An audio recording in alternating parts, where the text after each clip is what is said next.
Namo Guan Shi Yin Pusa. Namo Guan Shi Yin Pusa.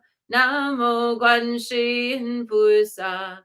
Namo Guan Shi Yin Pusa. Namo Guan Shi Yin Pusa. Namo Guan Shi Yin Pusa. Namo Guan Shi Yin Pusa. Namo Guan Shi Yin Pusa. Namo Guan Shi Yin Pusa. Namo Guan Shi Yin Pusa. Namo Guan Shi Yin Pusa. Namo Guan Shi Yin Pusa. Namo Guan Shi Yin Pusa.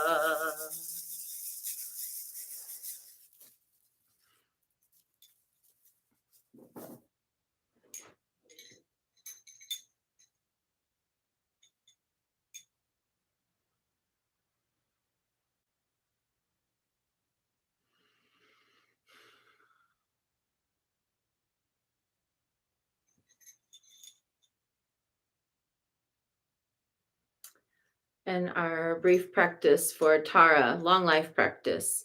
Lume chosum shidang jetsun ma kyayum pakma dwome jintuyi daki sesu paljorn yandraknam yarnu dadang yarji soshin du kepar kache wangtang lungtanam nyampa soshing chatu gawa long chije lekpe lamdu drawa dang sering nime dedang denjur shi. Through the blessing and power of the unfailing Buddha, Dharma, and Sangha, and of Jetsunma, mother of the Buddha's noble Tara, may our lifespan merit prosperity and renown increase like a waxing moon, like a rising summer lake. Especially may our good fortune, Wangtong and Windhorse, be healed when they weakened, rejoined when interrupted, raised up when sinking down. May whatever we do turn out well, and may good health, long life, peace, and happiness be ours. Lume chosum chidang jasun ma galyum pakma drome jintuyi daki sesu paljorn yandrangnam yarnu dadang yarji sushindu kepar kache wangtang lungtan nampa sushing chatu gawa long chije lekpe lamdu drawa dang sering neme dadang denjur shi. And now 108 recitations of Om Mani Padme Hum, sending out the beneficial energies to all who need them today. Om Mani Padme Hum, Om Mani Padme Hum, Om Mani Padme Hum, Om Mani Padme Hum, Om Mani Padme Hum, Om Mani Padme Hum, Om Mani Padme Hum, Om Mani Padme Hum. Om Mani Padme Hum, Om Mani Padme Hum, Om Mani Padme Hum, Om Mani Padme Hum, Om Mani Padme Hum, Om Mani Padme Hum, Om Mani Padme Hum, Om Mani Padme Hum. Om Mani Padme Hum, Om Mani Padme Hum, Om Mani Padme Hum, Om Mani Padme Hum, Om Mani Padme Hum, Om Mani Padme Hum, Om Mani Padme Hum, Om Mani Padme Hum. Om Mani Padme Hum, Om Mani Padme Hum, Om Mani Padme Hum, Om Mani Padme Hum, Om Mani Padme Hum, Om Mani Padme Hum, Om Mani Padme Hum, Om Mani Padme Hum.